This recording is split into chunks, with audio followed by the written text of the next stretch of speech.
This is the Samsung Galaxy A13, a successor to the A12 that Samsung released last year. Simply put, it is an entry-level smartphone from Samsung. It comes with just 4 gigs of RAM that can be expanded to 8 GB in total through memory extension technology, which Samsung calls RAM+. The unit that I have here comes with just 64 GB of internal storage. There's also a variant with 128 GB of storage, Exynos 850 octa-core processor, a 5000 mAh battery, and it costs 105,000 Naira.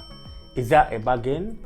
In this video, I'm going to review it and share my thoughts with you guys. So, starting off with the unboxing experience, the Samsung Galaxy A13 comes with some basic accessories.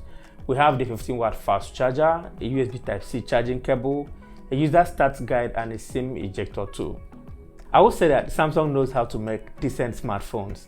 Taking a page from its flagship brother, the Samsung Galaxy A13 is good looking and I love how it feels in the hand with its rounded corners. The awesome peach color that I have here looks like the Samsung Galaxy A53. However, the A13 has a glossy finish on the back. It reminds me of the iPhone 5C from 2013, and some might argue that Samsung took a design inspiration from that device.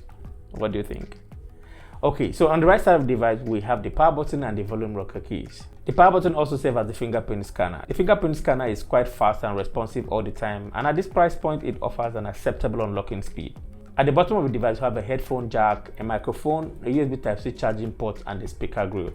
On top of the device, we have another microphone that gives it a balanced microphone quality for phone calls and general audio recording. Turning to the rear of the A13, we have a quad camera setup that comprises a 50 megapixels main sensor, a 5 megapixels ultra-wide sensor, a 2 megapixels macro lens, and another 2 megapixels depth sensor. To be frank, those extra 2 cameras are just there to make it look better for commercials.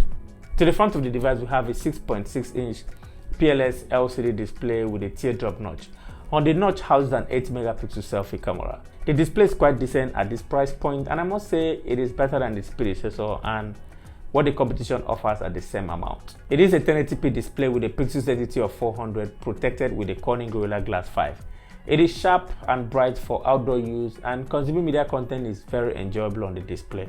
The camera on the Samsung Galaxy A13 has seen major improvement coming from last year's model. The 50 megapixels camera is very decent and its images come with some high level of details, especially when taken in a well-lit environment or a bright sunny day. I like how it handles dynamic range and colors, particular for a device of this caliber. The ultra-wide angle images are surprisingly good and dynamic range is also good. However, details are not as sharp as it is with the main camera. Portrait images looks good and it is exactly what you expect from an entry-level device. The 8 megapixel selfie camera took decent images and the quality is very acceptable. I like the colors and the saturation level and the overall details coming out of it. It just makes the image pop and I love that about it. Dynamic range is also good with the selfie images. Hey guys, so this is a rare footage from the Samsung Galaxy A13. It's shooting in 1080p 30 frames per second, and that is the highest it can go.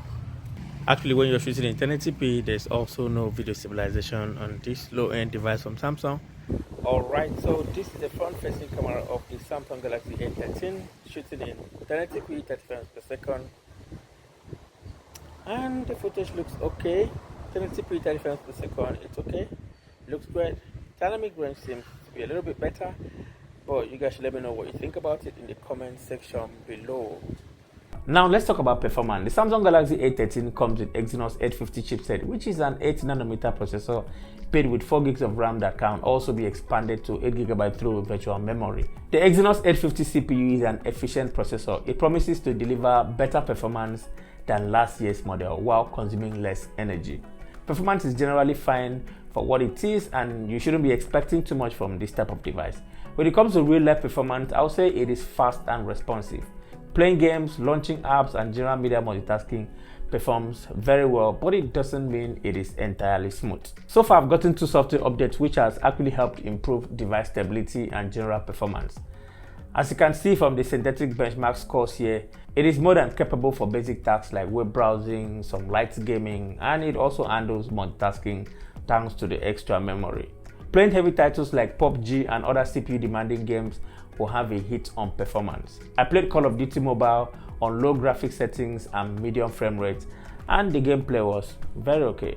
So the Samsung Galaxy A13 comes with Android 12 out of the box with One UI 4.1. And I have to say that One UI has grown with a high level of consistency with a rock-solid stability packed with features and customization. It is very clean with minimal bloatware and apps. Now let's talk battery life. The Samsung Galaxy A13 comes with a 5000 mAh battery and it is rock solid. It can comfortably last an entire day on a single charge, which should be more than enough for most people that considers a device in this price bracket. The 15-watt charger, it comes with took 2 hours and 10 minutes to charge this device from 0 to 100%.